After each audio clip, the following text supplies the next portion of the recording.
Hello বন্ধুরা, পৌশালী রান্নাঘরে সবাইকে স্বাগত। আজকে আমার রেসিপি লাউয়ের পাতলা ঝোল আর বাটা মাছে আলু পটল দিয়ে পাতলা ঝোল। এই যে তেল দিয়ে দিয়েছি কড়াইতে, এবার আলুগুলো লাউয়ের ছেড়ে দিচ্ছি। আলুগুলো ডুমো ডুমো করে কেটে নিয়েছি, এবার ভেজে নেব। আলুগুলো একটুখানি ভেজে নিয়ে তারপরে লাউগুলো দেব। লাউগুলো দিয়ে লাউগুলো ভাজা ভাজা করব।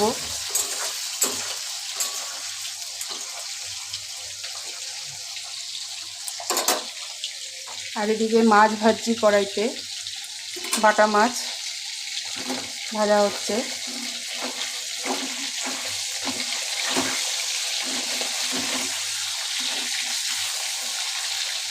বাটা মাছগুলো ভাজছি। গ্যাসটা একটু বাড়িয়ে দিই, লাউয়ের গ্যাসটা।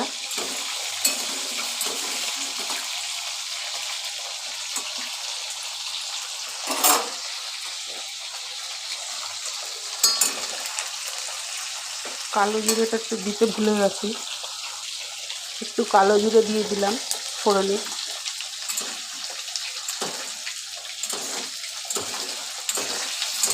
আগেই আমার দেওয়া উচিত ছিল এটা, কিন্তু আমার একটু ভুল হয়ে গেছে। আলুগুলো ভাজা ভাজা হয়ে এসছে, এবার লাউটা আমি দিয়ে দিচ্ছি।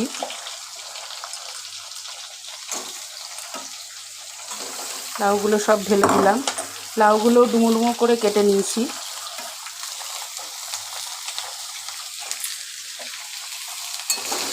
এবার সব একসঙ্গে ভাজা ভাজা করব, আলু আর লাউ। এর মধ্যে একটুখানি টমেটো দিয়ে দিলাম, কুচিয়ে রেখেছি টমেটো। কাঁচা লঙ্কা দিয়ে দিলাম 3-4টে।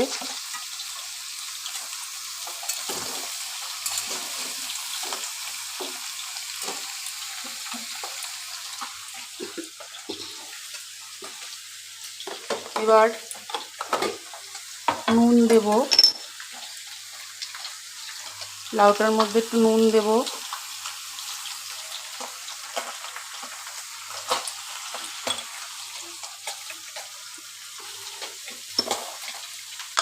হলুদ দেব।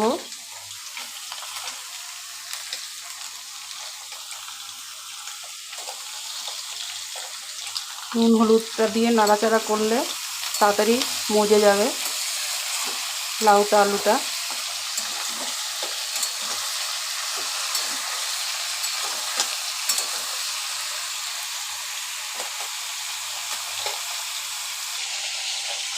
দেখো, লাউটা একটু ঢাকা দিয়ে দিচ্ছি। ঢাকা দিয়ে দিলে একটু তাড়াতাড়ি ভাজা ভাজা হয়ে যাবে। তারপরে জল ঢেলে দেব, একটু মিষ্টি দেব, দিয়ে ভালো করে ফুটে উঠলে লাউটাকে নামিয়ে দেবো। এখন একটু ভাজা ভাজা হচ্ছে লাউ আলুটা। দেখো, মাছটা ভাজা ভাজা হচ্ছে। মাছটা ভাজা হয়ে গেলে তারপরে মাছের ঝোলটা বসাবো।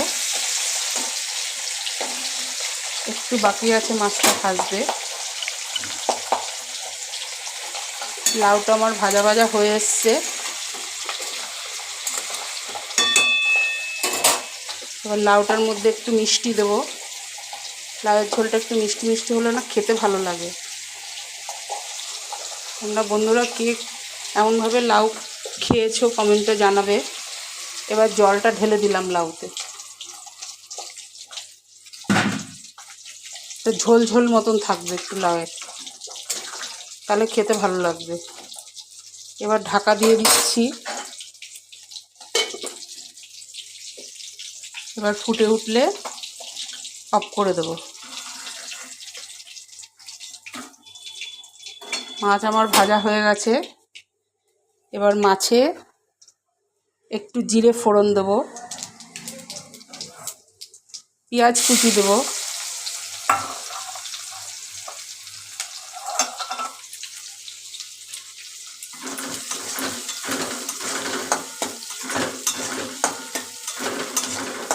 পেঁয়াজ কুচি দিয়ে একটু পেঁয়াজটা ভাজা ভাজা করে নেব। গ্যাসটা একটু বাড়িয়ে দিলাম।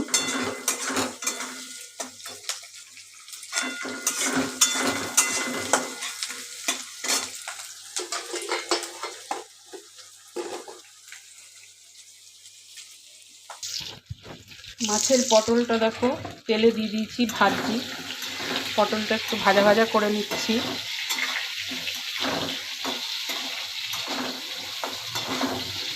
ভাজা ভাজা করে নিয়ে তারপরে আলুটা দিয়ে দেবো।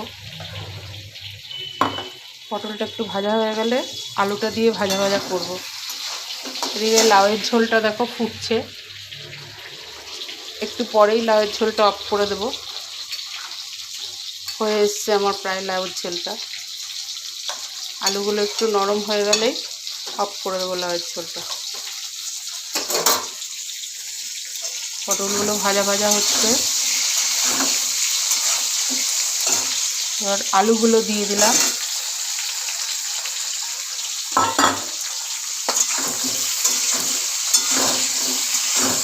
আলুগুলো দিয়ে ভাজা ভাজা করে নিচ্ছি।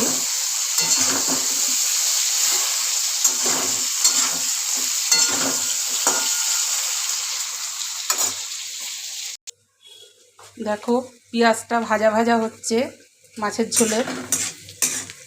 আলু পটল ভেজে রেখে দিয়েছি। এবার মশলার জন্য আমি নিচ্ছি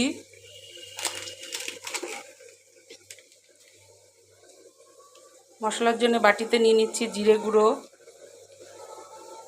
অল্প একটু জিরে গুঁড়ো, টমেটো, কাঁচা লঙ্কা, নুন,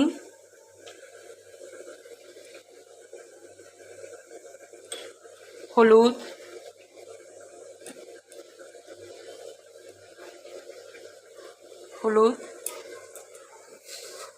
একটু চিনি ব্যালেন্স করার জন্যে। এবার জল ঢেলে দিলাম।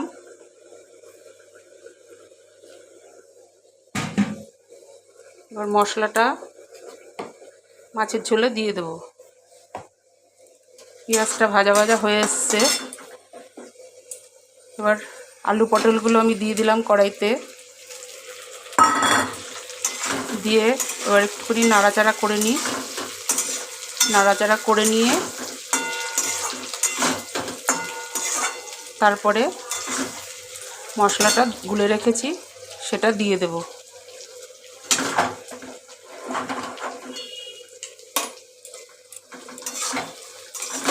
হয়ে এসছে আমার ভাজা ভাজা। এবার এই মশলাটা দিয়ে দিচ্ছি ঝোলের মধ্যে। এবার এইটা দিয়ে ভালো করে নাড়াচাড়া করে নিই।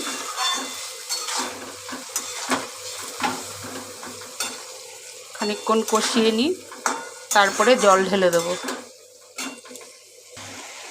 দেখো আলু পটলগুলো কষানো হচ্ছে, এখনও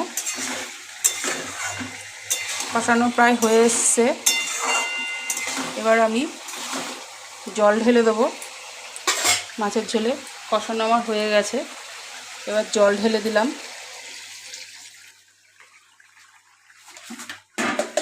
আরেকটু জল দিতে হবে, আরেকটু জল ঢেলে দিলাম। এবার কড়াইটা ঢাকা দিয়ে দিই, ফুটে উঠলে তারপরে মাছগুলো দেব। দেখো লাউয়ের ঝোলটা হয়ে গেছে, আমি এবার অফ করে দেব। এবার মাছের ঝোলটাও ফুটে উঠেছে, মাছগুলো এবার আমি সব ঢেলে দিচ্ছি ঝোলের মধ্যে।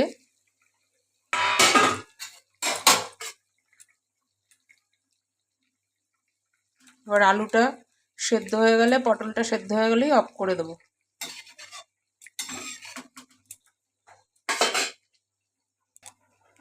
দেখো লঙ্কাগুলো ঘষে নিয়েছি, ঝোলের লঙ্কাগুলো ঘষে নিয়ে এবার ঝোলে দিয়ে দিচ্ছি, তাহলে ঝালটা বেরিয়ে যাবে। গোটা লঙ্কা ঝোলে দিয়ে দিই, নরম হয়ে গেলে তারপরে কাশিতে তুলে ঘষে নিয়ে তারপরে আবার ঝোলে দিয়ে দিই, তাহলে ঝোলটা ঝাল হয়। এই দেখো মাছের ঝোল এখনও ফুটছে, এগুলো একটু শক্ত শক্ত আছে, একটু পরেই নামিয়ে দেবো। দেখো মাছের ঝোলটা হয়ে গেছে, এবার আমি অফ করে দিলাম। আমার চ্যানেলে যদি নতুনত্ব রান্নার ভিডিও দেখতে চাও তাহলে আমার চ্যানেলটিকে সাবস্ক্রাইব করো সবার প্রথমে, তারপরে বেল আইকনটা প্রেস করে দাও, তাহলে খুব তাড়াতাড়ি তোমাদের কাছে আমার নতুন নতুন ভিডিও রান্নার পৌঁছে যাবে। টাটা।